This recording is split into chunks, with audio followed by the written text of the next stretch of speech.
Are you feeling lost in Illuvium Overworld or just starting out? Don't worry, you're not the only one. The game is in Preseason 2 Testnet airdrop phase, where the game is set to go live later in July.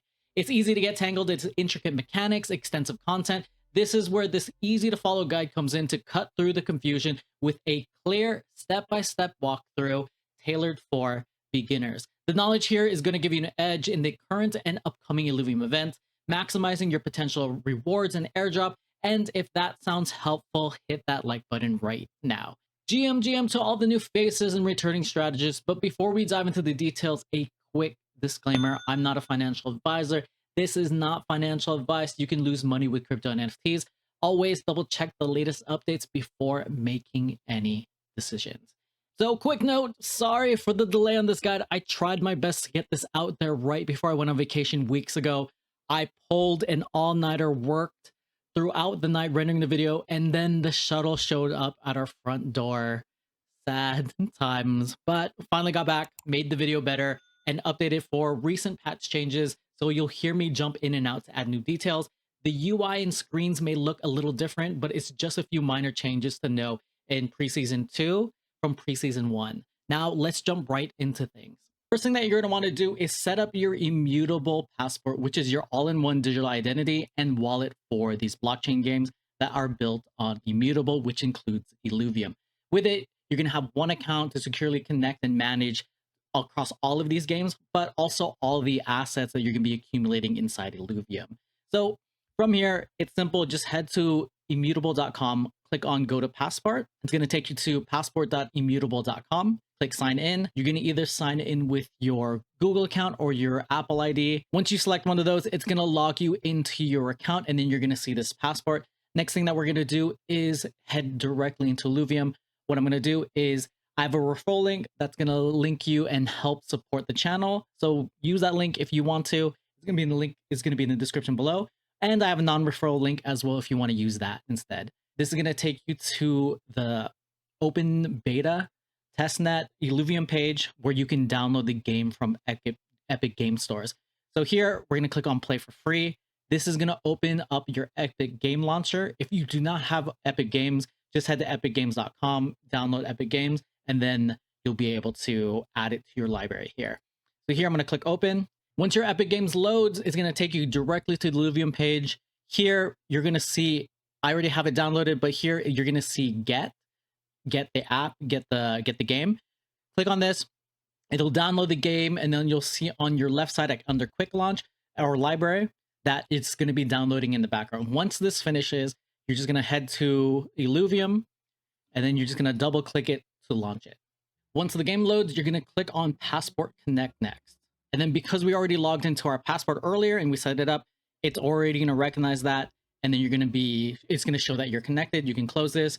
If you happen to already have an Immutable passport, it's going to ask you to sign in. Once you sign into everything, you'll be able to go back to the game. So you're going to be taken to the screen, set the name of the ranger that you want to have. And if it's taken, it'll give you a warning message, do this CAPTCHA. And then from here, I'm just going to click continue. This is just going to say you're going to get email updates from them. For this part where it says claim your Testnet ETH, for this point in time, we're just going to ignore this. I'll go into detail of they're going to be providing us with like a small budget of ETH that we can use to buy resources, because we're testing out various functions of the game. But at this point, don't worry about it and just click skip. Now we're going to click on start exploring.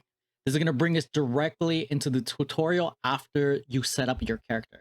So here you can set up your character, you change your gender down here, then you can change your body type. The most important thing here is there's going to be 4 drones that you can choose from.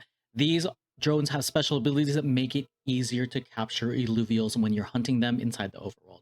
Mozart basically has lasso, and then slows down the Illuvials for a few seconds so that you can continue shooting them to damage them, so then you can bring them to the point of capture. Bach actually releases and shoots things at the Illuvials, increasing the damage that's done to them. Hilde, what she does is she creates like a box that freezes them for like 3 seconds. And then Chopin, for 5 seconds, you'll be able to move faster. And the gun that you shoot currently has a overheat mechanic, so you can't just hold it down. So you have to maintain that or be aware of that. With Chopin, you don't have to worry about that at all, that you're not going to overheat.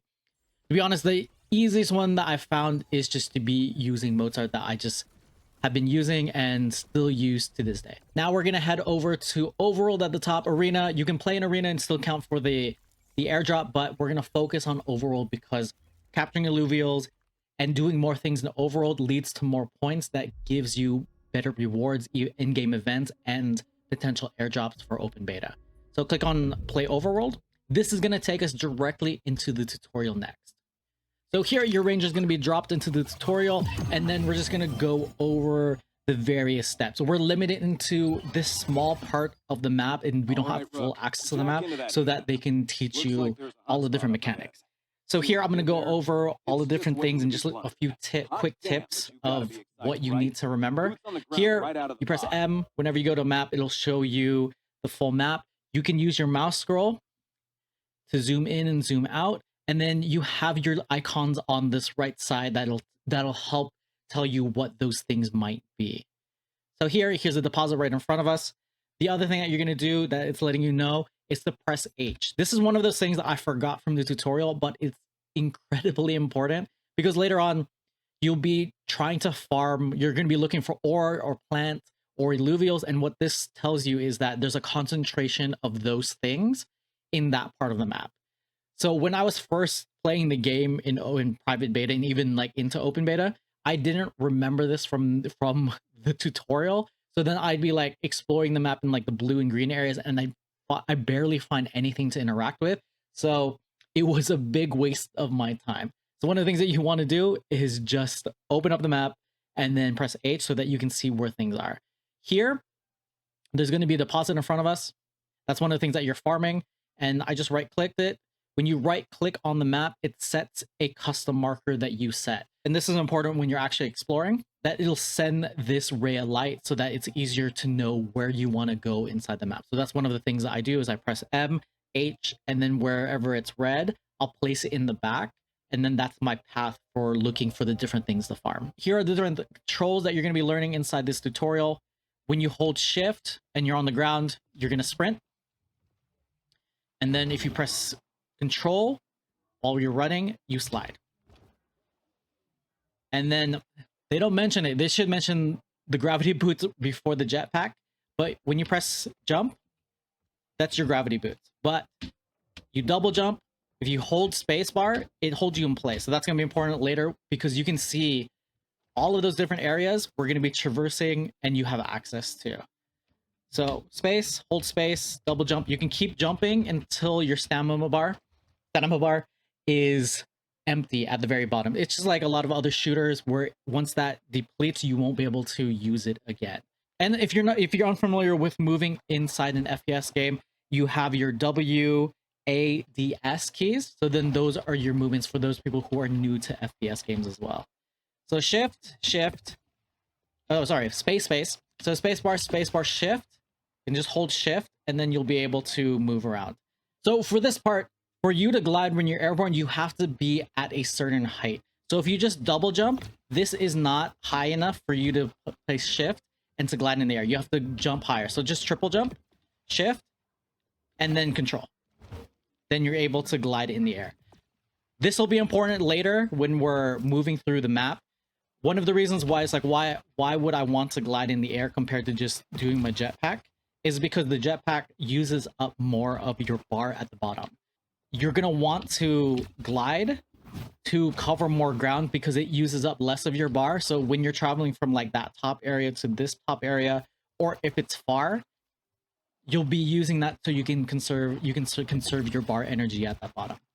It's going to have us mine deposits and harvest plants. So we're just going to get past this part really quick. So if you just go close to one of these, the tutorial is going to come up. I'm going to press 2. Press 2 just means that you're switching to farming mode. Now you have this charge burst. So hold left click. And then once it shoots one of the things that you can interact with, your drone will go out there and mine for you. The other thing that the tutorial didn't mention right now is that if you press Q, it'll activate your visor. And then you can see this orange highlighted thing shows that that's something inside the environment that you can interact with. And then that's another ore. So just charge up your shot. Booyah. And Gem, huh? farm those. The other thing, if you notice, is if I aim in the air, it slows down time. So that's going to be helpful for being able to capture Illuvials, being able to jump while you're going through different parts of the terrain, and then make sure you capture stuff while you're dropping down. And then the tutorial finally mentioned that you can use Q. Q will give you a general idea. So it goes through walls as well, and that's your equipment, which is called your visor, one of your basic equipment. There's different material, there ore or plants that you need to farm, but you can't actually see them. They're like hidden behind like that rock. But with the visor, you'll be able to see through them. So I'm just going to finish farming all of this ore, and then you have one more plant to go, and then you can see it over there.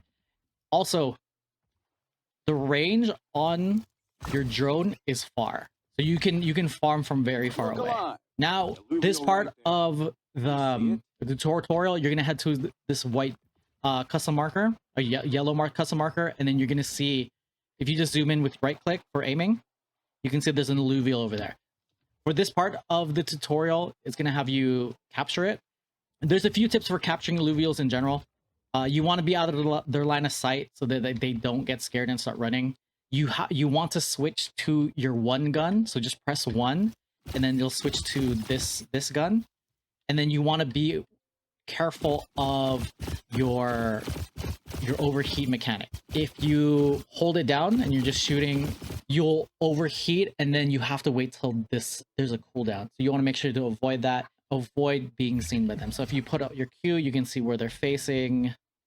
And so what I'm going to do, F is your drone's ability. So what I'm going to do is I'm going to double jump, shift, I'm going to press F, and I'm going to right click to shoot. Let's snag you in Illuvium. And then my drone is slowing him down. I'm just barely pressing left click just to make sure that my overheat mechanic doesn't overheat. Now, once you get here, you'll see you can hold E to scan and R to fight.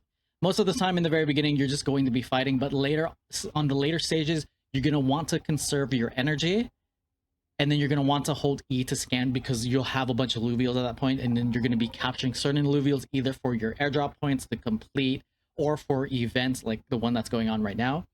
But what I mean by these energy points is if you look at your bottom right corner right here where you see the 750, you have a total of 4,000 energy points. I think it's called airgun points. Activity, every action that you do inside the overworld typically has cost energy. So when we were farming the different minerals, farming the different plants, they have uses up different energy. So you want to keep that in mind.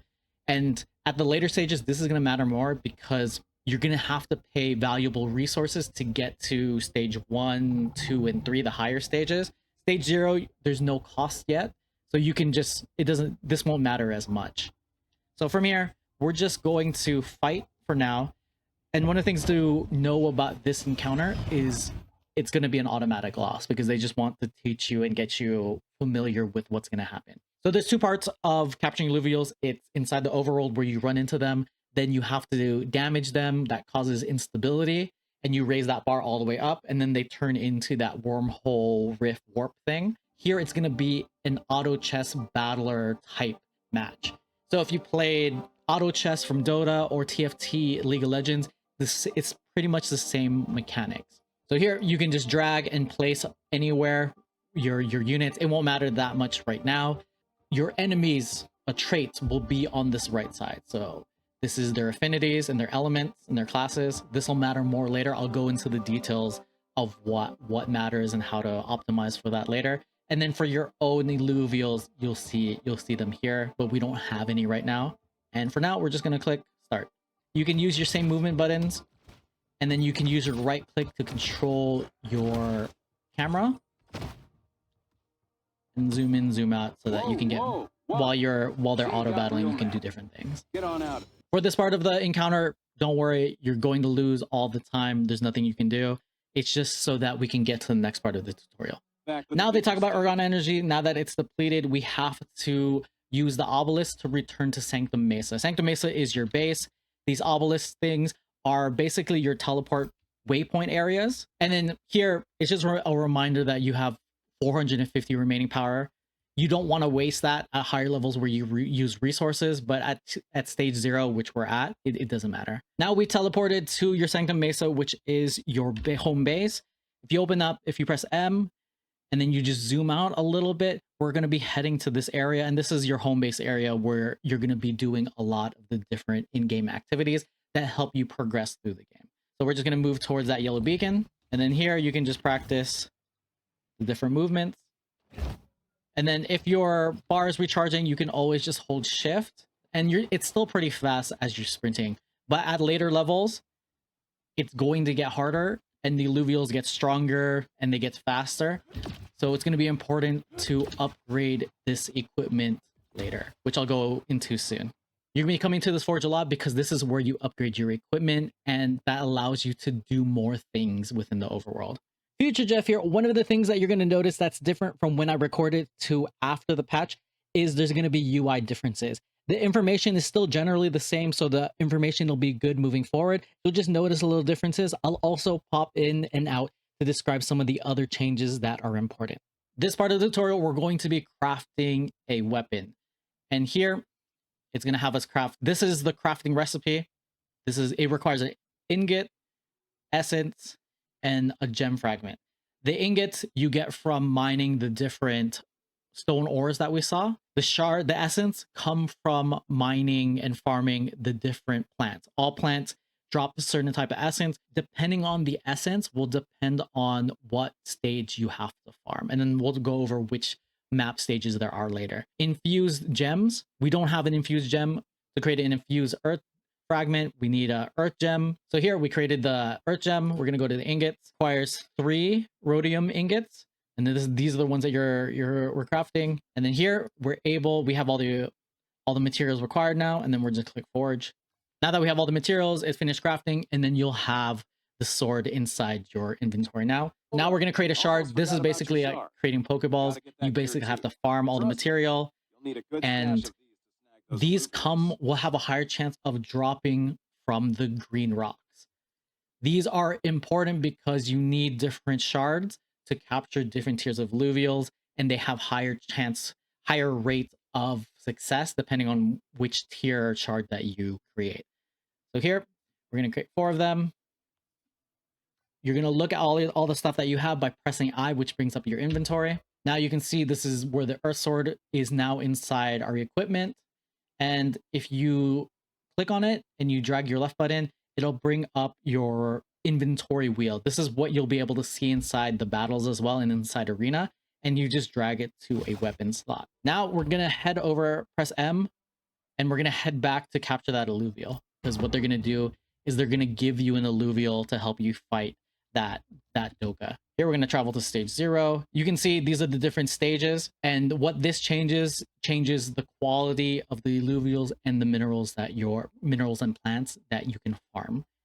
And we'll cover that more, but just keep this in your mind that stage 0, stage 1, stage 2, stage 3, but there's also different costs associated to it as well. Okay, now that we're back, the Doka is going to be back here. You can see on that hill. If I press Q for my visor, you can't see him. That's one of the reasons why one of the first things we're going to be doing is farming to upgrade your visor. If it sees me, you'll see it at the top of my compass in that area. You'll see its portrait come up, and then you'll see a bar. That'll let you know how much more damage that you need to do to it. But if you see that bar pop up, that means it's seen you and it's going to start running away. So we'll just have it see me. Where is it? So it's right there. You see, it sees me. So I'm going to shift. I'm going to press F. And then now I'm going to shoot it a few times before I land on the ground. Here, we're just going to jump back in and fight it. Move my ranger here. And then I'm going to select my weapon. If you just drag here and then onto your ranger, left click, you can see that this icon, this is how you know that it's been equipped. Now they gave you an Illuvial for you to use. This is a Grocco, and the Grocco is a bulwark, which is a tank, so I'm gonna place him in the front line. You have consumables. Your consumables you farm from plants, but you don't really have to worry about this till later. So same thing, you're just gonna drag left click onto the Illuvial you want it to apply to. Basically, they'll be using that consumable during the match for the bonus stats or whatever other abilities that it has. So you can just highlight here, you'll see the consumable, and then on the bottom there, you can see gained 150 max health, 15 physical and energy resistance. Now we're ready to begin the battle, and I'm just gonna click start. And then they're going to move to the closest unit to attack. Now that we won the battle, we have the opportunity to capture the Illuvial. These are the shards that we made earlier at the forge. If you run out, you're just gonna go back and you're gonna farm the specific regions and stages for the shards that you need and go back to your forge. They act like Pokeballs. Click on the Illuvial that you want. You can see the capture rate here is 61.84%, and then you just click confirm. Your drone is gonna try to capture the Illuvial. So I'm assuming that's just gonna be RNG on the back end depending on the drop rate. And then if you don't capture it, the Illuvial will pop out. But if you do, the drone will have a celebration dance like this.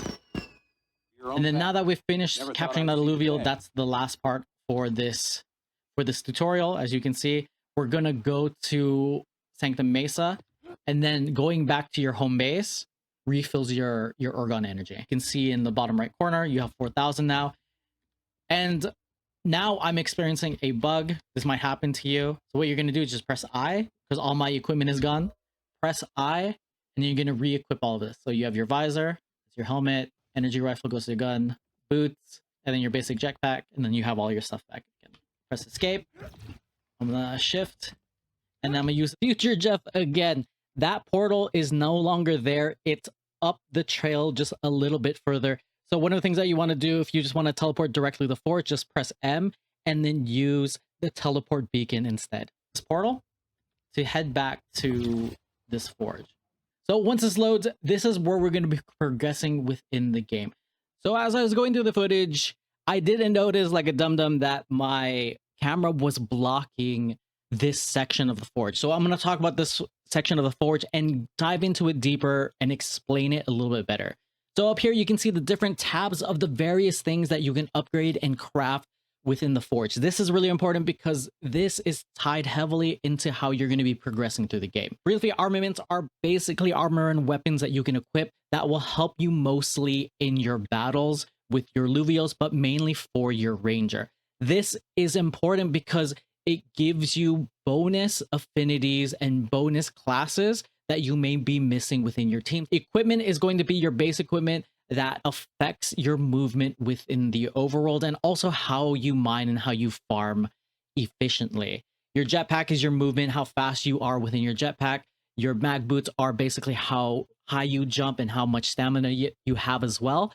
Your visor is how far that you can see and detect minerals, Illuvials, and everything that you can interact in the world. Ingots are going to be the refined versions of all the ore that you're going to be collecting, and it's used within your equipment, it's used within your armaments, it's basically used within everything, and plus your drone recipes as well. Which brings us to the crafting shard page. This is the Pokeballs of the Illuvium universe. You need refined shards to be able to capture different tiers, and escalating tiers increase the percentage that you can get and capture in Illuvial. With using a higher tier shard on a lower tier Illuvial will increase your capture rate as well. From here, the way that you farm these is there's a higher drop rate on green mineral rocks when you're in the overworld and you're farming and you're mining from there. These have a higher chance of dropping, and when you're just farming for these specifically, that's what you're going to be looking for. The next major change is going to be inside the shards. Creating shard dust is going to be here, and it's going to show you which resource it's using. Each of them has the different shards that you're going to be deconstructing. Unfortunately, it doesn't give you the number of what it deconstructs to, but just know that the higher tier shards will give you more shard dust. Choose the number, deconstruct. Once you have enough, you'll be able to create a cured master shard right here. But the other change that they made is shard dust went all the way up to 2,400 from 800. And also the Solon that's required also doubled basically in price up to 5,000. And the master shard, the best thing about master shard is that it has 100% capture rate. So that's needed for the later levels. Gemstones, these will be, when you're farming these will be coming specifically from yellow or minerals that you'll be farming inside the overworld. You want to think of these as elements and affinities behind creating your different armaments and your weapons. So the higher that you go down, and you can see the higher tiers, there's all the way 0 to 5. The higher tiers at 5 means that it is a better weapon and better armor, but it's also harder to farm through the game. And there's different tier material that you're trying to look for and you can't find it. What you can do, easiest thing to do is just go into Discord, search for that material, and then you'll see a bunch of people talking about it and where to find it. But here's a rule of thumb that's helped me figure out what tier material and what stage of the map or different maps that I should be looking at. Tier 0 material you'll typically find in stage 0 maps. Tier 1 material, which is designated by that one bar inside the graphic, which you can use as a shortcut as well, is going to be found on stage 1. Tier 2 material is going to be found on stage 2. And you can see here inside the graphic it has 2 bars, but also tier 3 will be found on stage 2 maps as well, which leaves us with stage 4 and stage 5, which you can see with the bars. This will be 4, this will be 5 bars at the top, will be found on stage 3. This is a little bit different for ingots because there are multiple material below it. The Galdix ingot is actually a stage 2 ore. It doesn't mean that you can't find this at the bottom stage at stage 1. Is that it has a higher chance of dropping at stage 2 as just a rule of thumb. And then even jumping into stage 5 ingots, you can see this ore you'd find it in stage 2. These ores you're going to be finding it in stage 3 and above. Now the question is, with so many things to upgrade and to craft, what do I focus on? Here is what I did in my rush to stage 3. What I focused on first was farming stage 0 for upgrading my advanced visor, my advanced jetpack, and my mag boots, and at the same time creating a base of fighters or tanks, bulwarks inside my Illuvium team. So what I did was I initially just kept farming stage 0 until I was able to upgrade my visor, my jetpack, and my mag boots, and then also create a base of my Illuvium team. We're going to be farming a bunch of stones and plants to get these different materials, and then we're going to also farm a bunch of the shards and stones to get more cured fragments. So that's the next thing that we're going to do. So bring up M to bring up your map. We're going to go click and hold your obelisk. You're going to be instantly teleported there. When you're on any of the other maps, you can still do the same thing. Before we leave to explore the maps, there's a few things I want to mention. When you press I, you're only going to be able to equip things in here inside your home base. So if you have a new Illuvials, you'll only be able to add new Illuvials to your team by pressing I, heading to your Illuvials, and if you had an Illuvial here, you can drag it and bring it into your inventory where you can use it later for battles. One of the things that we're going to do though is I'm going to unequip this Earth Sword and I'm going to equip it under weapon so that we can have a special weapon that'll help us capture Illuvials, which I'll show soon. And this was a game changer for me because I was going through with just the regular weapon. You press G to have the special ability and it does significantly more damage. And when you get to the later stages, you're going to need it. Otherwise, you're going to spend significantly more time and waste time like I did in later stages. Press E, it's going to bring you through the 3 maps that are available currently. If you click on one of these, you'll see the different stages. For stage 1 and above, it requires fuel. So that's where claiming your Testnet ETH will come in. We'll worry about this later, but for now, we're going to be farming stage 0. And there's a reason why I'm going to farm Abyssal Basin compared to these two is because Crimson Waste, there's a bunch of acid everywhere. If you stand in the acid too long, you die and you get reset to a different area. Brightland Steps, there's a bunch of cliffs everywhere. If you fall off a cliff, you die. And then you have to reset, you respawn in the middle, and you waste your time. Abyssal Basin, there's nothing like that where you can die from falling or die from acid or the environment. There's only the morphode pods bugs, but they're everywhere. So we're gonna go here, click stage 0, gonna travel, hold to the spacebar so you can just skip this cutscene so you don't have to keep seeing it. On your bottom right, you can see your energy. You have 4,000 energy. Be mindful of how much energy that you need, because a Illuvial battle will cost you about 300. If you do not have enough, you might be able to damage Illuvial, but you might not be able to capture it. So be mindful of that. Now, first thing that you do whenever you get to a map, press M, press H, zoom out, and then look for where you want to explore on the map. I typically want to go into a high density area, and then I will travel here. I'll just place a custom marker by pressing right click and then escape, and I'm gonna look for it on my map. Normally you could see it in the sky, but since there's a bunch of trees in the way, you're not able to see it. So press Q, and then you can look around to see if there's anything around you, and if not, we'll walk around. For Abyssal Basin specifically, you have these things. If you jump on them, it launches you in the air. But because your visor is limited, you won't be able to see this. So you want to, in the early stages, just using your vision helps out more. You can see that there's ore to farm right here, but if I press Q, you can't even see it. Press 2, and you can actually farm that from pretty far away. Here you can see those are bugs that will damage me if I get close. So what I'm gonna do is I'm gonna shoot at them with my charge gun, and then the drone will go and farm them. They're gonna farm them, and what they create are dye that you can use for skins and other recipes later. Here we see an Illuvial. What I'm gonna do is I'm gonna switch to 1. It doesn't even recognize I'm here. Yeah, it doesn't even see me. And then this is what I'm gonna do. I'm gonna start shooting it. Normally if I was far away, I'd jump. But here I'm just going to shoot it, press F to activate my drone's ability. So shoot it, activate F, and then I'm gonna activate G. That is my new ability. Double jump if you need to, slow down time a little bit, and then that significantly makes it easier to capture Illuvials. So make sure you equip that weapon. You won't need it in the beginning stages, and then I'm going to be crafting. I crafted a different weapon anyways based on the team that you're going to capture. So here I'm just gonna fight everything. Ideally, what team has worked and what teams I've seen work for other people is getting 3 Dokas. So that was the one Illuvial that you captured earlier, and then you're gonna want to capture 2 more of them. The Grokkos are good too. Depends on who you see first.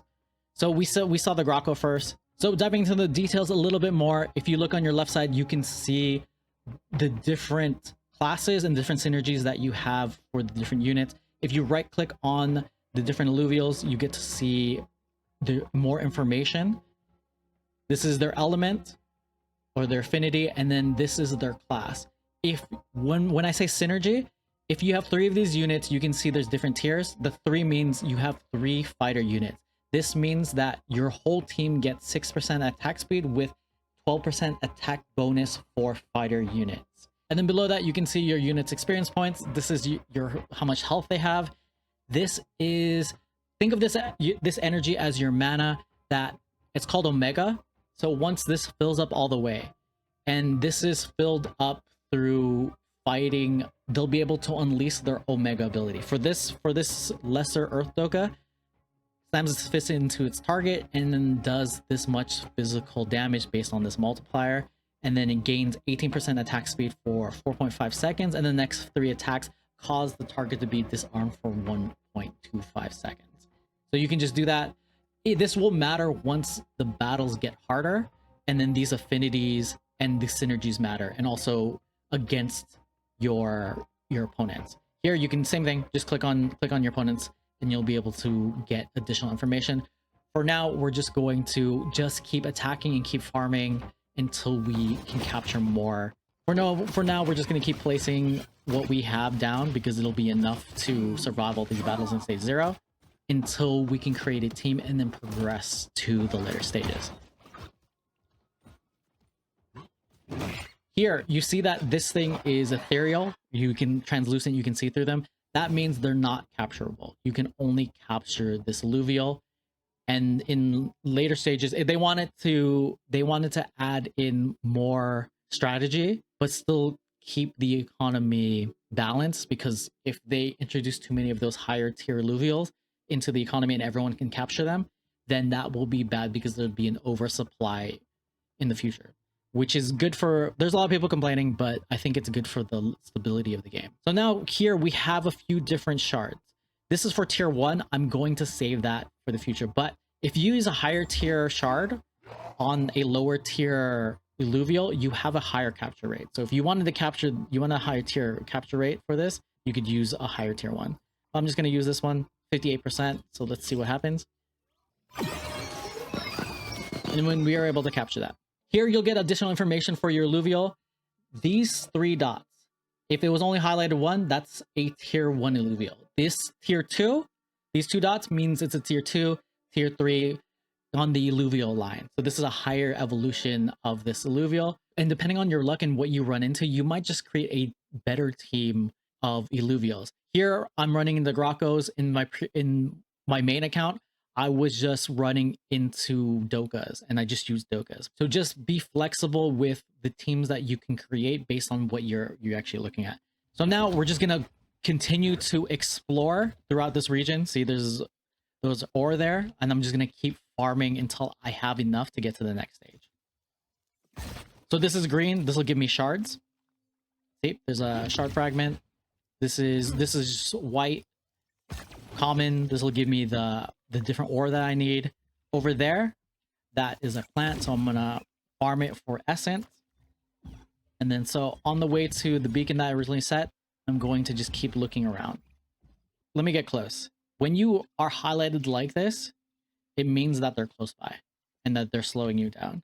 Some of them do damage. These ones don't do damage, but they're just annoying and they slow you down.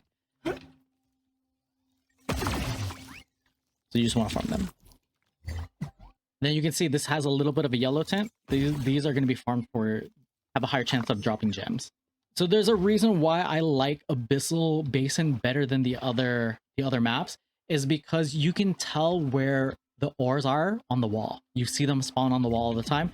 So even if I was to press Q, it catches these ones in the front, but it doesn't capture those in the back. But those are close enough for me to farm, and they're easy to spot on the dark walls of Abyssal Basin. So that's why I like farming Abyssal Basin compared to the other places. You can see these morphone pods actually attack me, and then my health is going down. If my health went all the way down to 0, I would get respawned back to the middle, which would be a pain because I have to walk all the way back here. So if you press M, you'll see the path that you took. You could teleport back by just holding left click. But what I'm going to do right now is I'm going to show how to place beacons. Press T, and you're going to place a teleport beacon on the floor. What this means is no matter where you are on the map, you can teleport back to this location by just pressing M, highlight that beacon, and then teleport to it. So if you happen to die by mistake, you can always just come back to this, and you can place up to a maximum of 3. So make sure that you're always using teleport beacons, especially if you end up further, so that you can always go back to an area without having to physically backtrack and waste your time.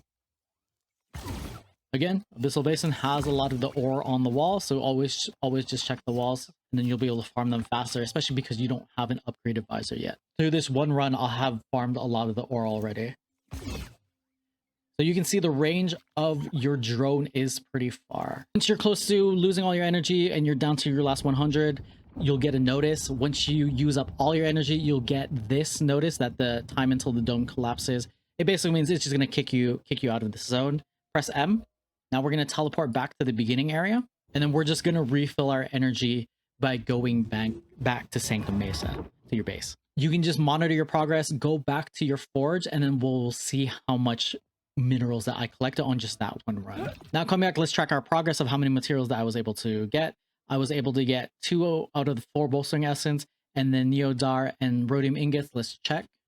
So Neodar, I was able to get enough for 2, so we're going to forge that now. And then rhodium, enough to get 2 as well. That's what you're going to be doing. You're just going to be farming this to be able to upgrade your visor, your jetpack, your mag boots, and then at the same time, you're going to be farming, be able to get shards, and then capturing Illuvials on the way.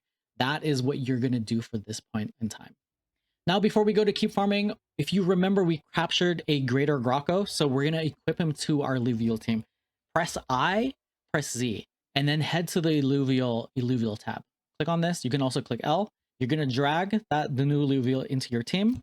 One of the things that is nice is we get more Illuvial slots right away than needing to upgrade your drone. The only thing that sucks about this is you don't have the 2 maximum spots that we had. So we get all the slots, which this is 8, but previously we got 10, I believe. And then you're just going to keep farming until you farm enough materials to upgrade all of those different steps.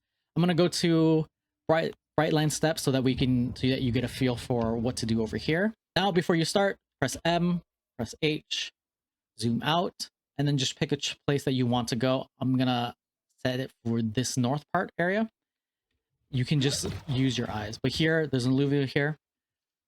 I'm going to press 1 to set it back to... And press F, and then we're going to capture this. Press G, and then that'll be enough to capture it. At the very top of here, you can see there's 147. This and this bar. This represents the amount of master points that you can use. So this limits you on how many Illuvials you can put, how powerful they are, depending on the encounter and how many points you're allotted. So here, this is going to use, if I use this Illuvial, 25, 25, 35. So then you can see it's reducing the points. And then if you have augments, you have consumables, they will all take up different points depending on what they are. One of the things that the tutorial didn't explain as well, Future Jeff here, one of the things I'm going to talk about here is the fact about using your ranger to bond with different Illuvials. That mechanic is no longer there, so whenever you see it on the screen, just ignore it. But what's important now is to be able to get the missing synergies that you need so that you can make your team stronger. Whatever you're missing for your affinities, your classes, the composites of each, be able to experiment, craft the different weapons, and then you'll be able to make your team stronger. And then this is going to be important because this is what they changed so that you would have to put more thought into what you are building. You have to craft the certain weapons to be able to get what you're missing from your teams. Also, one thing to note is capturing different Illuvials takes up master points as well. So if you put a bunch of the Illuvials out and you don't have enough energy, you might only have 1 chance to capture an Illuvial. So you have to keep that in mind. But in the beginning, just put out as many as you can so you can get through these, so that you have more of a chance to capture this. So now you can see that this is what happens when it fails, 61% chance, and it took up 25 master points. So this is how many master points this Illuvial is worth. So now I'm just going to capture, it's just going to go through RNG, and I'm just going to pray that I'm able to capture that Illuvial. Coin flip odds, and then Jordan will do the dance, and we added to the team. The other thing that's nice about Brightland Steps is you can see the ore from here. So you can see it in the walls. So if you just zoom, you can look in the different areas. See, like there's ore over there. You can see where it's more condensed. So if I went this way would actually be a good way for me if I was gonna farm ore. Now we're gonna head to the area that we're gonna farm. I'm gonna actually change the location to over here because I see more minerals over there. So press M, H. One of the things that's unique about this map is you can see how vertical this map is. So to traverse this whole area quicker, instead of like having to manually jump, there's a bunch of bubbles here. Jump into the bubble, and then this will take you to the high points of all of these different steeps. So you can see there's a bubble over there, and then they have this at the base of most of these cliffs. And then you can see there is a Illuvial there, so we're just going to capture it. And press F. I'm going to shoot it a few times. You got to switch to 1. Then press G. Slow down time a little bit. The lower levels will be easier to catch. The higher levels, just having that G will make it significantly easier. So here, let's scan, just in case we have some of the Illuvials, since we've been capturing Illuvials this whole time. I don't think we have a greater fish. So I'm gonna press I to double check, and press L. We only have the lesser earth fish. For this battle, I'm gonna talk about affinities and how the different affinities affect each other. So in Pokemon, you know how there's different elements, and some Pokemon are stronger against others and some weaker than others, do bonus damage, it has a hyper bar that accumulates. You'll see this, you see this from the previous battles, it's in yellow. It'll be based on what affinity is weaker to the another affinity, and there's different ways that it accumulates. Here's how it works. Let's jump into Illuva data. I'll leave a link in the description below. They have a lot of great resources and articles, but here is another graphic that is commonly shared in the Illuvium Discord. These are the 5 main elements inside Illuvium: earth, fire, plant, wind, water. The way that the hyperbar works is you have that yellow bar. If you are attacking, if your Illuvial is attacking an element that it's strong against, you can see that water is really strong against earth, and you see this arrow, so you get +2 to your hyperbar, and then once it fills up, it goes on a rampage, getting increased attack speed plus whatever bonuses for that specific element. Water is strong against earth and is strong against fire, but it only adds 1 point of the hyperbar. Against earth, it adds 2. But if this water Illuvial is attacking a wind Illuvial, which is an affinity that it's weak against, it will -2 to its bar. So you have to make sure to strategize placing your units so that you can build up that yellow bar, that hyper bar, so you can get that added bonus, because it swings battles significantly. Right click. This is a plant fish. You can see that by this element, and you can also look at the side. Fire is strong against plant, but also earth to a lesser degree. So we can just place Joga, because this will be stronger. You can already see the yellow hyperbar is getting increased for all of these different Illuvials. But once that fills up, you'll get those bonuses, and it will swing battles. This is going to be very important for later stages, but in these beginning stages, it doesn't matter. Just place down all of your Illuvials, and you'll be able to win probably all your battles in stage 0, stage 1, and then later on in stage 2 and stage 3, that's when you're going to have to start thinking a little bit more. Now I'm just going to do the same thing, farming ore, farming plants, and then capturing Illuvials until I run out of energy. Nice shot. Okay, so you're just going to keep rinsing and repeating, farming until the dome is about to collapse and you use up all your energy. One of the things to also mention is whenever you get to the top of these cliffs, to press T and place a teleport beacon, so that if you fall, if you die, you can always come back up here without having to walk the long way back. And then just finished, teleport to the beacon, refresh your energy, and then head back to Sanctum Mesa. Progress on how far along I've come. Let's see how far along and how much more I need to upgrade my visor. So 3 rhodium ingots left. Let's look at rhodium. I was only able to create 10 of them, so I have to go back and farm probably 2 more times. Next thing that you have to do too is farm any shards that you were able to create. I was only able to find 1 since I used most of my time capturing Illuvials that time. Now we're going to explore Crimson Waste, and we're going to farm here. This is my least favorite place to farm just because of the acid. It's small and it's dark. It's hard to see. I don't prefer this place compared to the others. I find it easier to farm the other 2 instead. Press M, press H, and then now we're going to look for a place to go. So I'm going to go this way. The thing with here, you have to be aware of the different tunnels. So I'm heading this way, and then you're going to see that I'm going to pass through certain tunnels to have to get to over there. So to get there, I'm just going to follow the beacon. We're basically inside like a acid-based slot canyon. This right here is the acid. You do not want to step in this. You can step in it. You'll just lose some health.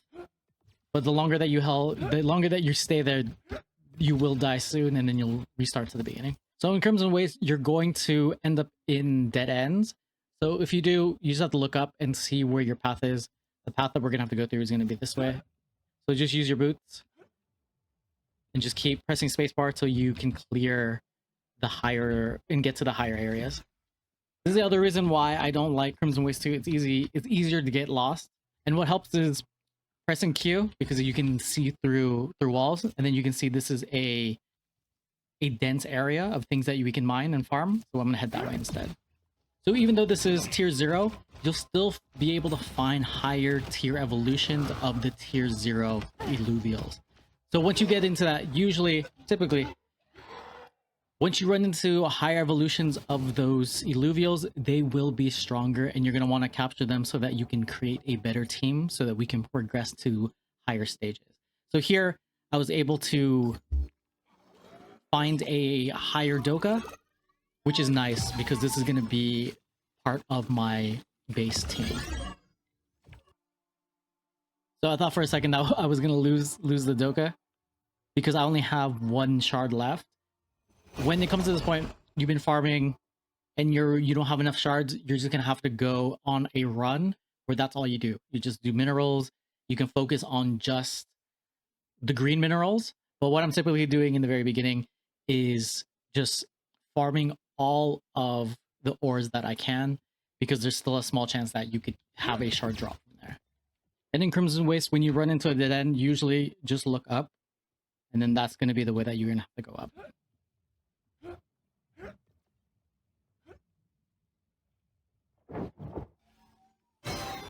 Finish farming, and then just go back, teleport, recharge, rinse and repeat.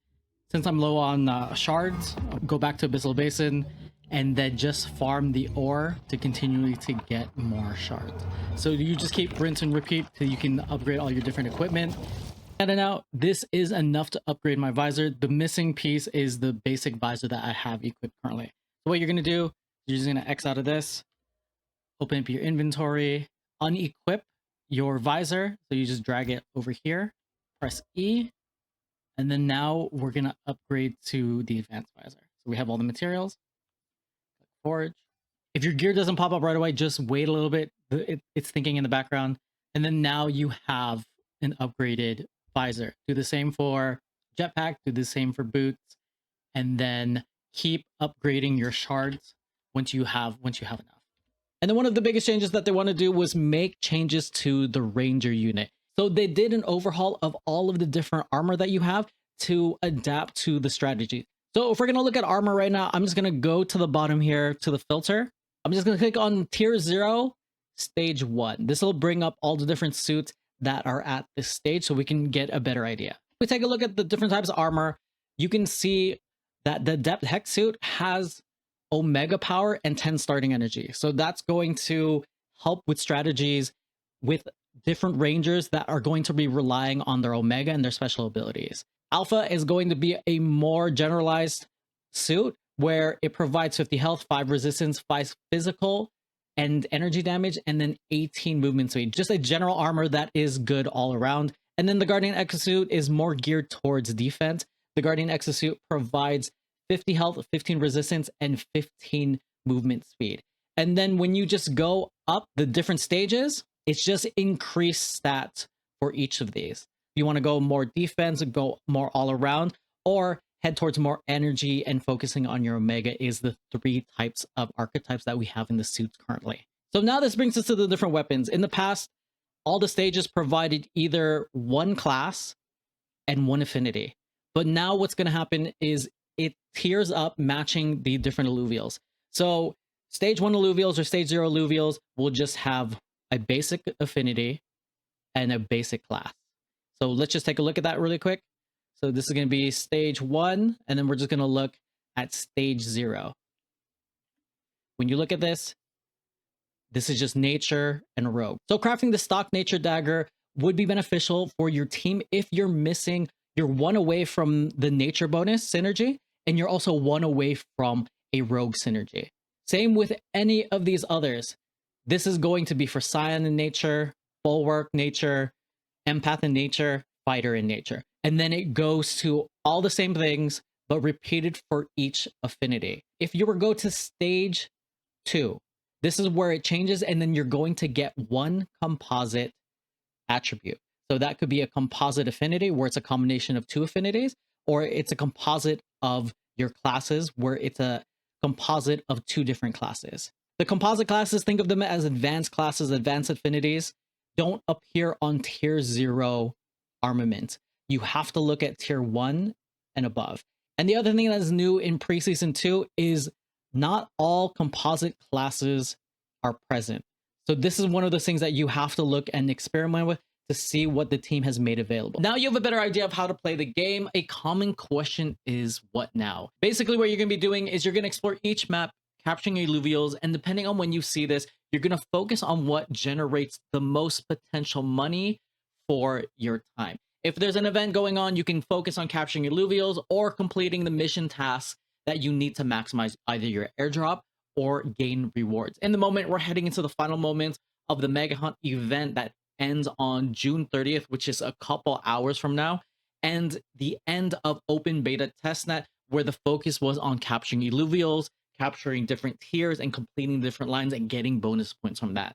So depending on when you see this video, I'm making this video so that it will be helpful at any stage that you're going to be seeing this. So focus on what is going to make and be the best return on your time at the moment. The next phase of Illuvium Overworld is going to be focused on missions where there will be daily, weekly tasks from casual to extreme difficulty, whatever that means, plus milestones and time limited missions. The way that you get to missions is you can either press I to get to inventory and then left click on missions, or you can just press J.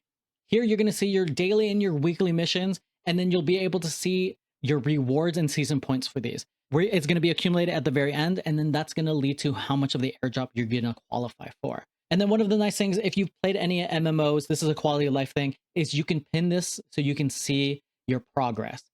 So if you click here or you press X, this pins it. I'm just going to pin I usually just pin all my dailies, and then I'll look at my weeklies after.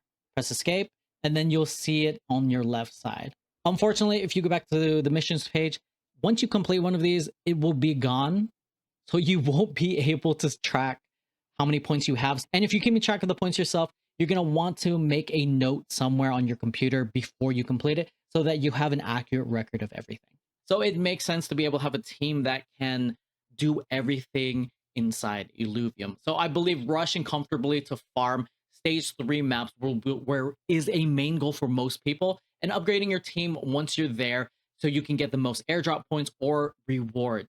For most games, the goal usually is to get to in-game content and farm, and we're in play to earn, so the goal should be the same. My guess is that there'll be some type of random raffle mechanic that will reward players based on luck through gameplay, so that casual players will still feel like it's worth their time. So if you don't have time to play, look for these mechanics and rewards, and focus on maximizing them for your time. On the screen, you're going to see a montage of my journey taking a brand new account from scratch to building a team that can defeat Illuvial battles on stage 3 maps. While I did a step-by-step walkthrough for the tutorial and going over the maps, I was planning to do the same for the entire journey to stage 3. I recorded the entire journey, and then on my rewatch, it was boring. So I'm just going to give you the info that I find is most interesting and most important for you to progress, and an easier way to understand. So I cut the video, put it in the background, and created a montage that is just going to run so you can just watch that, look for little Easter eggs, and to see how I progress, the important different Illuvials that I captured in my own journey, while I describe how to progress and make it more like a guide. How long did it take? It took about 19 hours of playtime, but you need at least 24-hour plus because you need to claim Illuvium's Testnet ETH twice, and they only allow you to do this in 24-hour periods. This is needed for the fuel to travel between maps and also to forge different equipment and the shards needed to capture Illuvials. Based on my previous rush to stage 3 and taking into account the new patch changes, here is the new progression that I would do. Complete missions as you're progressing, but make sure to finish missions before the reset. Daily missions reset at 000 UTC, which is 5 p.m. PST. Weekly missions reset at the same time, but on Mondays. To help with the missions, searching and asking in Discord will help with any mission you're confused about.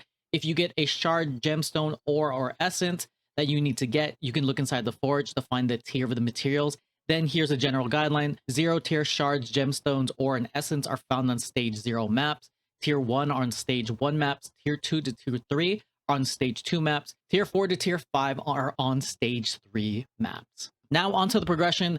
At a high level, you'll be capturing Illuvials, building up your team till it's strong enough to get to the next stage, all while farming the materials to upgrade your equipment that you need. And when you run out of shards to capture the Illuvials, head to a stage 3 map, to farm rocks to get more. Now for the general progression, use this as a guide but adapt it as necessary. Farm stage 0 rocks and plants. I prefer Abyssal Basin, but cycle through each map so you don't get bored and just to find different Illuvials. Once you complete the tutorial, you're going to want to equip the Earth Sword right away to get the Ranger Overworld ability. Now, when you press G, you'll be shooting strong homing bullets, and it makes it significantly easier to capture Illuvials, especially in Stage 3.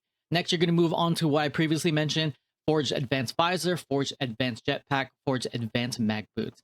Then from here, you're going to forge a Tier 0 Stage 1 armament, which is going to depend on the affinity and the class bonuses that are going to help your team based on your luck and what you've been finding in the different Illuvials. And then after, you're going to forge a Tier 0 Stage 1 armament armor. Once you're ready to move to Stage 1 and beyond maps, or to craft Tier 1 and up armaments, you're going to buy fuel from the fuel exchange using the Testnet ETH that the team allots to you daily. Once the game is live, this is going to be paid in real ETH. But before heading to a Stage 1 map, you're going to farm Stage 3 Abyssal Basin to forge higher tier shards for capturing Illuvials, then cure them after. I pick Abyssal Basin because it's easier to farm the shards in this map. Repeat this whenever you run out of shards. Now head to a Stage 1 map, capture Illuvials, farm resources, and complete missions before any reset. Next, you'll be farming Stage 1 maps. You're going to focus on capturing Illuvials, but based on what we're seeing in Discord, Stage 2 and Stage 3 Illuvials are going to be harder to find in the overworld. Because of this, if you're having trouble finding higher stage Illuvials, you're going to need to capture multiple Stage 1 Illuvials to level up and fuse to the next level. Focus on capturing 3 of each Illuvial that you're using on your team, just in case you need to level them up. Again, this depends on your luck, and this might be the route that you'll need to take. Continue capturing Illuvials and then fuse them till you have a team that's strong enough to move to Stage 2. Next is an optional step, and you may want to do this earlier, but if the encounter rates of higher stage Illuvials is low, which I'd imagine is going to be the case when the game goes live, you're going to want to consider creating a Master Shard. It's a bit of a pain to farm, but feel free to skip this if you just want to rush to Stage 3 and then farm it later. But again, it's a risk. If you do run into a Stage 3 Illuvial higher tier, it'll be a lower capture rate, so take that into account. Now, once you move to farming Stage 2 maps, what to forge next will depend on your team and how easy or hard the encounters are for you. If you're handling encounters fine, I just focus on capturing and leveling up key Illuvials in your team to upgrade them. If you're struggling or inconsistent, I'd look into crafting Stage 2 armament weapons to match any composites that your Illuvium team has so you can get the bonus synergy. These composite synergy bonuses are generally strong, but it's gonna again depend on your team composition. Keep capturing Illuvials till you find better Illuvials with composites. And again, composites are just a combination of 2 affinities or 2 classes. Level up and fuse key Illuvials to Stage 3, focusing on your frontline and then your healers. You'll need multiple Stage 3 Illuvials to make farming Stage 3 easier without needing to use consumables. Finally, we're at the end game where you're going to be farming Stage 3 maps. Keep capturing and leveling up your Illuvials. XP is going to be higher here, but the battles are going to be harder. Keep improving your team and consider crafting any armaments with 2 composites that will overall boost your team's synergy. Now, since I'm rushing to Stage 3, I'm going to be skipping drone upgrades until I can build teams that can comfortably farm Stage 3 maps. If you're struggling to capture Illuvials and it's frustrating and you're using higher tier shards, then what I'd recommend is upgrading your drone and crafting the basic harmonic stabilizer, which improves your capture power, and then upgrade as needed. In my mind, this is how I think things will play out based on the new changes and will serve as a good guide for those of you who are new. Generally, you're going to want to use the highest stage Illuvials and highest synergies that you can that are also strong against the affinities of the Illuvials on the maps that you're farming. While I hesitate giving specific team suggestions, here are 2 teams that I'm using that can comfortably farm Stage 3 maps. My favorite team in general has been a 9 synergy nature team with my ranger using the stock nature staff one. Very tough, very resilient because of all the synergy bonuses. With 9 nature, you're getting 450 and 2% health and regen, 3 empath bonus that gives the team 150 shield and 12% better healing, 3 bulwarks, additional 20% physical and energy resist, plus you get 2 composite bonuses, 2 wildlife units when they use their Omega ability. It sets the closest enemy on fire, which does 200% energy damage, also has Vamp for 20% for additional heal, regen, and resilience, and can spread 3 times. Then on top of this, you're going to have the 2 Aegis bonus, which at the start of combat, they give shields to the closest ally and give additional resistance based on their own resistances. This is a super resilient team and functions really well where there's a lot of units that are air and water and also plant. This team does extremely well in Brightland steppes where there's a lot of wind and water and also plant Illuvials. It does okay in Abyssal Basin because there's a mix of those, but there's also earth and some fire. But it gets absolutely wrecked in Crimson Waste where there's more earth and stronger fire units. So keep that in mind, but I adjust the team as necessary if I want to farm in other places. And then looking at it, this might be a harder team for people to get because there's a lot of stage 3 Illuvials. The team that I ultimately am using on the account that I built from scratch is easier to get. This is what I was using when I rushed to stage 3 and ultimately what I upgraded to. For the most part, this should be doable for most players. The only units that are going to be hard to get is probably the Rake stage 2 and the Flood stage 2 because they're both tier 4 units. That's going to take a little bit because you're going to have to be farming stage 3 maps already. So what I did was I replaced these different units with more attainable units. So looking at this team, what I did was, how can I make this more friendly and easier to get? Because the Stoic Terror Lynx is also going to take some time to build up. It's also stage 3, the Rake, the Flood, but the Axodon is easier because it's a tier 1 unit. Same with the Archeleon. It's a tier 1 unit, so it'll be easier to upgrade to stage 3. So what I did was I replaced these 3 units with easier to attain units. The other ones are just tier 1s, and this one is a tier 3, but you can still farm this in stage 2 maps. So what I did was I hopped into Illuvium. From here, I replaced that stage 3 Earth unit with a Caradulo. This is a tier 1 water unit bulwark. It's easy to upgrade as well. And because there's a lot of turtles everywhere, you'll be able to get a stage 2 version quite easily. And I like it as a healer to replace what the Flood does. The only downside to this is if you're using any unit within the same evolution line, it won't count towards the synergy bonus. It's not going to be the most consistent team, but this is going to be an entry-level team into farming stage 3. But I went into Abyssal Basin and was able to win most of my matches comfortably. I like the setup because the Axodon, the Twine, and the Caradulo, they are great frontline and your bulwark units. And then the Archeleon, the Archos are great healers and empaths. And the important damage dealers are going to be this Chukoral and this Greater Gorilla because of the composite bonuses. It's going to be because of Predator for both of these. When you get both of them, they're going to get an execute at 10%. Once they get to 10% less health, they automatically die from these units. Those are the key units, and then you would upgrade this to a Flood when you can, and then upgrade this to whatever better rogue unit that you can as well. So the 3 non-farmable types of fuels needed for the game. Solon, which is required for stage 1 and higher armament and master shards crafting forging.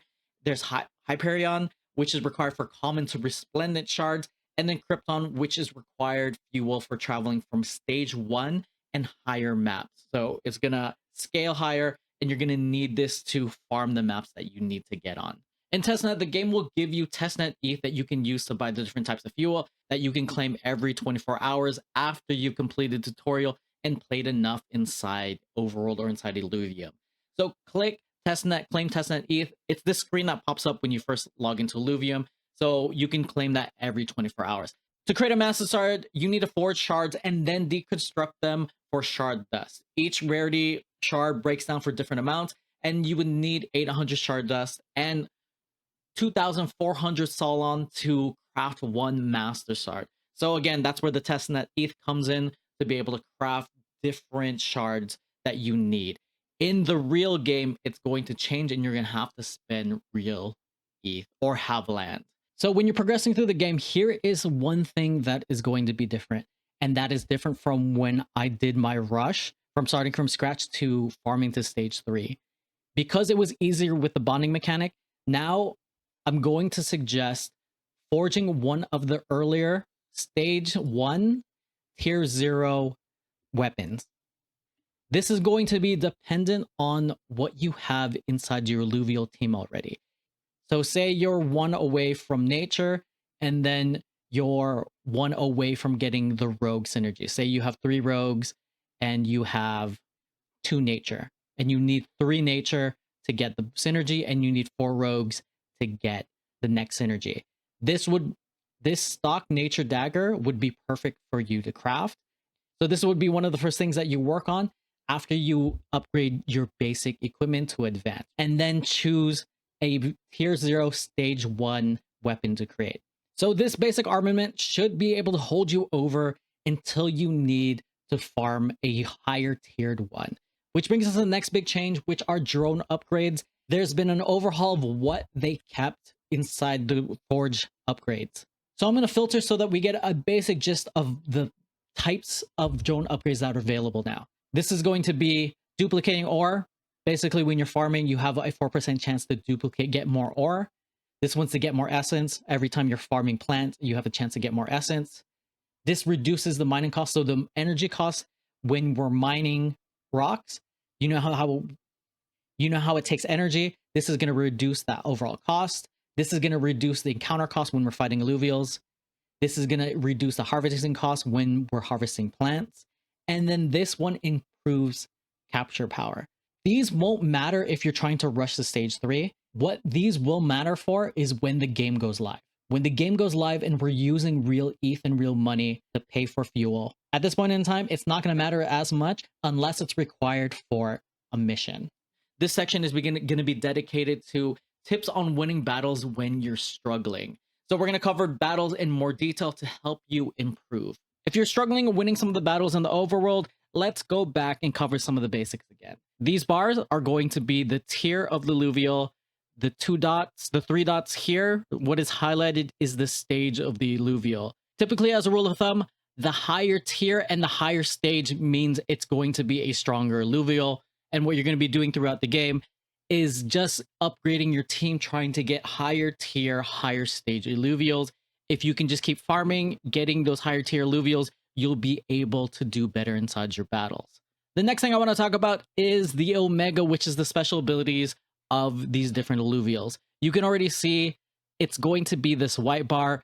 It increases when you attack or get attacked for your Illuvials. Once this gets full, the Illuvial will be able to unleash their Omega attack. If we look at the enemy team and you right click on any of them, you'll be able to see what their Omega ability is. Kling slams its front claws into the ground, channeling its roots to the 2 furthest enemies, dealing 200 times OP energy damage over 3 seconds, rooting them. After 3 seconds, roots erupt, knocking up enemies in a medium area for 1 second.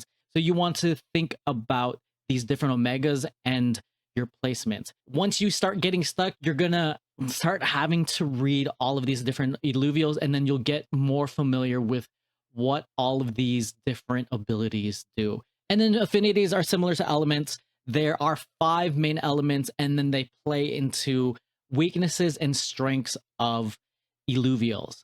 And so what this means is there's going to be different elements that are strong against each other and different elements that are weaker against each other. Instead of doing bonus damage, what this does, it increases a yellow bar. You're attacking, when an Illuvial's attacking an element that it's strong against, it will either add +1 or +2 depending on how strong it is. If it's attacking by an Illuvial that is weak against, it's going to minus its bar, so the bar is going to go down. When this fills up, the Illuvial is going to go on a rampage, and it gets plus attack speed plus bonuses based on its affinity. And this is strong and can wipe out other teams. So this is one of the things that you want to account for as well. That's going to be your hyper bar. And then you have your different synergies, as you can see when we look at the enemy team, based on the number of units that they have. Because they have 4 fire units, they meet the criteria for the 3 unit bonus. And then this gives 5 additional damage to the entire team, and then 15 damage for fire units specifically. And then you can see here, they have 2 water units, but they only have 2. They didn't have enough to hit the 3 criteria for energy regen. And then it goes, you get certain bonuses, 3, 5, 7, and 9 for the affinities. Now you also will have classes, And then this is going to be like your typical classes. You want to think bulwarks are going to be your tanks, fighters are your frontline, mages are scions. Mages are your scions. You have your empaths, which are your utility illuvials, so they can be either healers or have some type of utility stuns, AoE effects, and other things that it brings to the table. Then you have your rogues, which are basically your assassins. It's an assassin unit. It will teleport to the other side. So if we take a look at this one, this unit is a rogue unit, and then it's going to automatically blink to the other side. You can see here, at the start of combat, rogues blink to the opposite side of the board. So from here, it'll blink to this area automatically at the beginning of the thing. So you have to take into account all of those different units and then how they're going to auto battle inside the match to start getting better at winning your matches. So that's revisiting all of the basics. Let's dive into some of the tips that will help make your battles easier. Tip number 2 is think about just basic team composition. You want to think about it as frontline and backline generally. So basically, you want to have your frontline, which is going to be your tanks or your bulwarks, and then your fighters in the front taking the damage and absorbing as much damage as they can, at the same time utilizing their utility omegas, which are going to stun, disable, and do different things to disrupt and draw attention to them. Think about this like an MMORPG where you have your tanks in the front, and then you're going to have your backline, which is going to be comprised of your damage dealers, and then your utility units, healers, which are your empaths. You generally want to have your empaths healing your frontline so that your frontline can take more damage, and then you want to be able to have your backline deal as much damage as possible. Your rogues are going to dive and do burst damage into the enemy backline, damage dealers in the best position to do the most amount of damage. So here we have a bulwark. I'll just place a bulwark in the front. I have a healer here. I'll place the healer here because his Omega ability is going to affect this general area. And then we have rogues. You would want to have your rogues teleport into the backline and take out critical squishy backline units. So this is going to be your scions, and then it's going to be your empaths, your healers, and your utility units. Also, if I had a scion, I would put my scion back here somewhere, and then I would just double check that there are no rogues. So because there's a rogue here, you do not want to place a scion back here, teleport and blink into this area, so it's going to get taken out quickly. So my next tip is going to be on positioning. You want to place your bulwarks and your fighters to protect your empaths and your scions.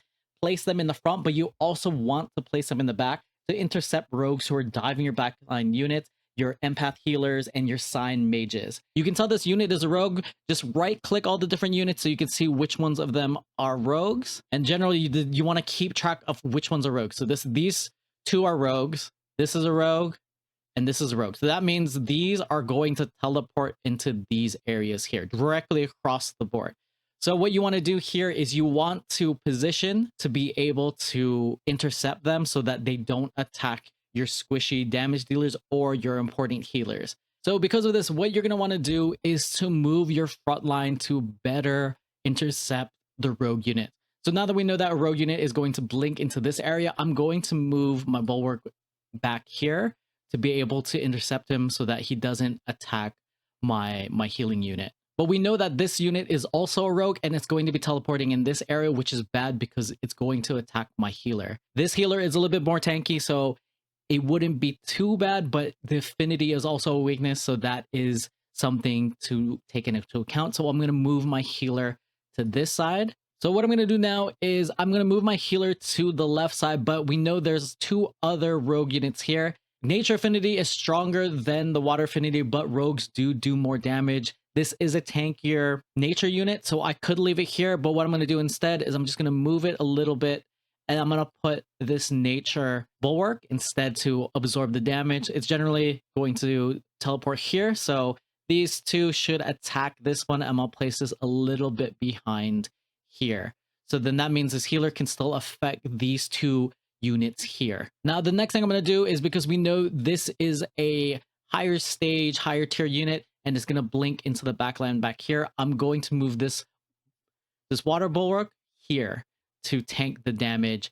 This activated the 3 bulwark class bonus for 3 units. It's going to give the entire squad about 10 physical and energy resist, and then 20 specific for just bulwark units. And then now you just want to double check that your healing units are in positions to be able to support your bulwarks and your tanks.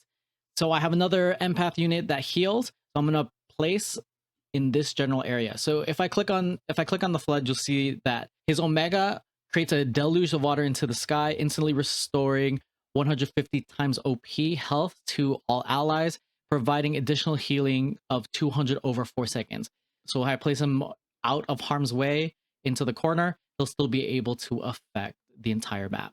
And now last, you want to place your damage dealers where they can do the most amount of damage, and then also take out important units. I know that the Scions are important units, and there's 2 Scions here. So what I'm going to do is I'm going to move him up a little bit, and I'm going to place a rogue back here so this one can teleport to take out this unit. And what I'm going to do as well is I'm going to move this over just a little bit so I can place one more rogue unit. So then these 2 will teleport to the back line and then take out this unit here. What you're going to do now is you just want to make sure that you understand each of your units' omegas. Just like when we talked about this flood, it doesn't matter where this flood stands because it's going to be able to provide healing to all units, which is different for this unit, the Archeleon, which is another empath unit that heals, but this only heals allies within a certain area where it's going to heal health per second. And then also within that same area, enemies within are going to be rooted and also take energy damage per second. This is also why I place this unit close to my bulwarks and my tanks, so that these units can heal, and also any of the units that are attacking these units damaged as well and rooted and disabled for a little bit. When you're looking through the different Omega abilities, you just want to look for any disabling crowd control and make sure they're placed inside the best area to affect the most amount of units. The bulwarks usually will have some type of the crowd control that you can use that's an area effect. So if I click on this Stoic, when you look at the Stoic, he roars and causes all enemies within the medium area to take energy damage, but also stun. So you can see these different fighters, these bulwarks are going to be attacking this unit, or at least within range of this unit. These units will potentially be affected by that stun. Also, with this bulwark, you can see with this twine, it slams its front claws into the ground, channeling its roots to the furthest 2 enemies, dealing energy damage over 3 seconds, and then also has a disable where he roots them. So this looks good in terms of where everything is positioned. And then these are just going to be damage abilities, which brings us to tip number 5, which is taking into account the affinities and making sure that you're stacking your hyperbar, or making sure your opponents are stacking theirs in the most effective way possible. You're not going to be able to get this perfect in every match, but you want to at least have more of your units fill up their hyperbar than your opponents. Here's a graphic from illuvahub.gg. I highly suggest this resource. I'm put a link in the description below. You'll be able to go over a lot of the things I'm covering in more detail. But here, you want to always take this into account. What I do is I just save this graphic and I have it on my second screen, so that when I'm battling in the overworld, that I know what is weak against what.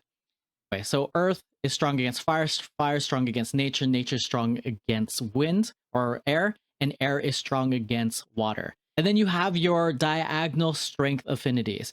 So water is strong against fire, but it only increases your hyperbar +1. Earth is strong against plant, fire is strong against air, nature is strong against water, and air is strong against earth. And then the opposite is true. So what I do normally is I just keep this on the side while I'm looking at the different positions and making sure that I have everybody in the right role. As I've been placing these units, think of team composition, I've already been thinking about the affinities and where to place them. This is going to be fire, but earth is strong against fire. Earth is strong against fire. Water is strong against fire. So it's going to be jumping into the Scion. This is a fire rogue going against a water bulwark. Nature is strong against the 2 water rogues that are going to be teleporting in this area. Nature bulwark is most likely going to fight this earth bulwark, and earth is strong against nature. And this water rogue is going to be going against this fire sign, and water is strong against fire. So in all of the different matchups that we have available, we should have the upper hand, at least when it comes to affinities. So when you look at your left side bar, you can see all of your different affinity and class bonuses. You get bonuses, again, based on the numbers of units that you place that share that same affinity, class, or both. Your affinity bonuses, for your basic affinities, you're going to see bonuses at 3 units, 5 units, 7 units, and at 9 units. For more advanced composite units, which are basically dual combinations of multiple affinities. So a verdant is going to be green, is going to be plant, and you get those at 2, 3, and 4 units. Same with the Somami, it's a composite of water, and you get that at 2, 3, and 4 for the different bonuses. And then for your class bonuses, it's going to depend on the class. You're going to see for Rogue, you get bonuses at 2, 4, 6, and 8. For Bulwark, it's going to be 3, 5, 7, and 9. Empaths 3, 5, 7, 9. And then here we have Predator. Think of this as like an advanced class. Again, it's another composite. It's combining a rogue with a rogue. Here, what you can also do is click on this right arrow. This is going to give you all of the classes that you potentially can increase. So here we have 3 rogues, 3 bulwarks, 2 empaths, 1 predator, 1 aegis, 1 harbinger, and 1 vanguard. Here's illuvahub.gg where you can see the composite breakdowns of all of these different classes. Inside Illuvium right now, we can't see what these are comprised of, but now you can see that a Tempest is air plus air, Verdant is nature plus nature. So here you can get a breakdown of all of that. Same with the classes. A Mystic is empath plus empath, Colossus is bulwark plus bulwark, and then the Predator, like I said earlier, was rogue plus rogue. One of the things for you to get these advanced composite Illuvials, because they are stronger, they have certain bonuses that only apply to those specific units. So when you look at Predator, at the start of combat, Predator units blink to the opposite side of the board, which is like regular units. Upon landing off their blinking, Predator units attack crits with 150 increased damage. Predator units also gain crit chance, crit amp, and execute. So once you have 2, you have 15% crit chance, 40% crit amp, execute enemies below 10 health, which is extremely helpful. But you would need another Predator unit. Not all Illuvials, not all of these composite units are found on other Illuvials for some of the other units, or not as easily. So what you do is you have your Ranger make up for those that you don't have to be able to get these different bonuses. Using Predator as an example, you would go and you'd look, okay, what classes do I need for my Ranger? It's a rogue plus it's a rogue. You would need to equip a weapon that would make your Ranger would have the Predator synergy, and then now you would get the double Predator bonus. Then you can experiment with combining with different Illuvials that you have to see which synergies work the best. And once you figure that out, you can craft the higher tier weapons. And if you look at the bar on the left side, you'll see what you're adding. So you're upping in Predator, you're upping in your Tsunami synergy. Same here, Vanguard, this would be Mud. So another thing with the composites is they're not going, even though they're comprised of multiple classes or multiple affinities, it's only their dominant trait that's going to add to the synergy. So looking at the class and affinity, when you scroll over some of these different classes, you can see which ones are the main rogue units. So when I'm over here, it's highlighting in a solid white. So that's not a composite unit. That's just specifically a rogue unit. Anything that's highlighted in that gray means that it's getting the bonus and it's a rogue unit. It's contributing, but it's also composite. So you can see that these were adding to the bonus, but you can see that this is a composite. It's a Vanguard, but its prominent trait is rogue. Same with this. Predator, prominent trait is a rogue. So you can see that earlier. So what you want to do is experiment with all of these different synergies, getting to all of these different types, and then seeing what works best with what different Illuvials you're finding. And different synergies will lead to different team compositions, and that's where the fun is being able to combine all of these different synergies together to see how everything plays. And to the last tip, which is a final note.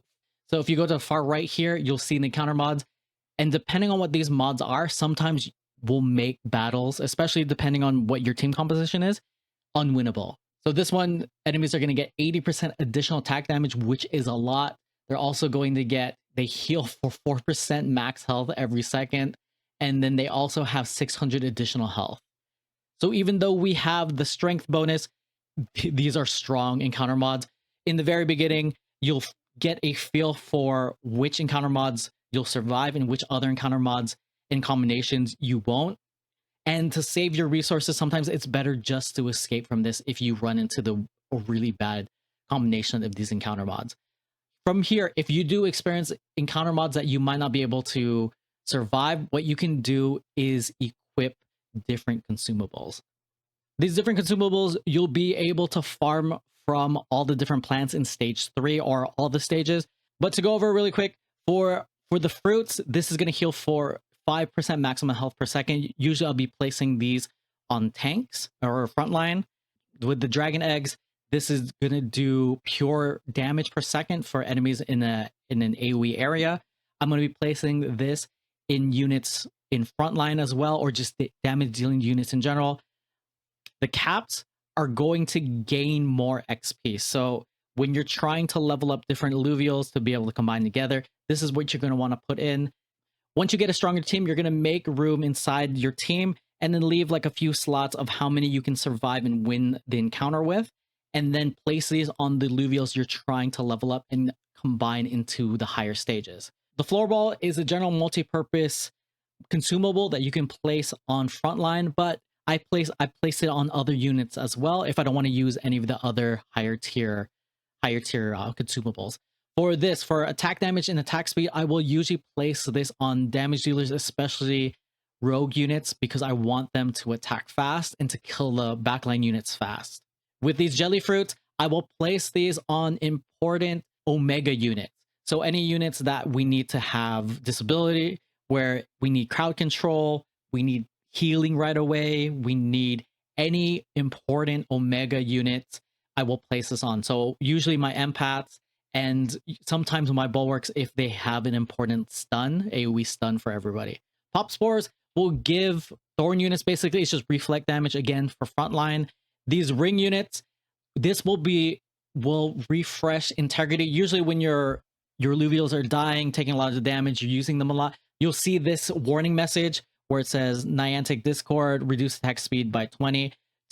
That means that your integrity has gone low. You just drag it and then you place it onto all of these units that have it. And then this brings us finally to the spike juice, which is Omnivamp. I will place this on frontline, or sometimes I will place this on rogues as well if I need the survivability for them. And then I'll place a graphic on the screen right now so that you can know which plants to farm to get these different consumables. If you're still struggling after all of this, you're just gonna need to keep farming until you run into stronger Illuvials. So based on this, let's start the battle, and then you're gonna watch this from the start to the beginning to see how we do.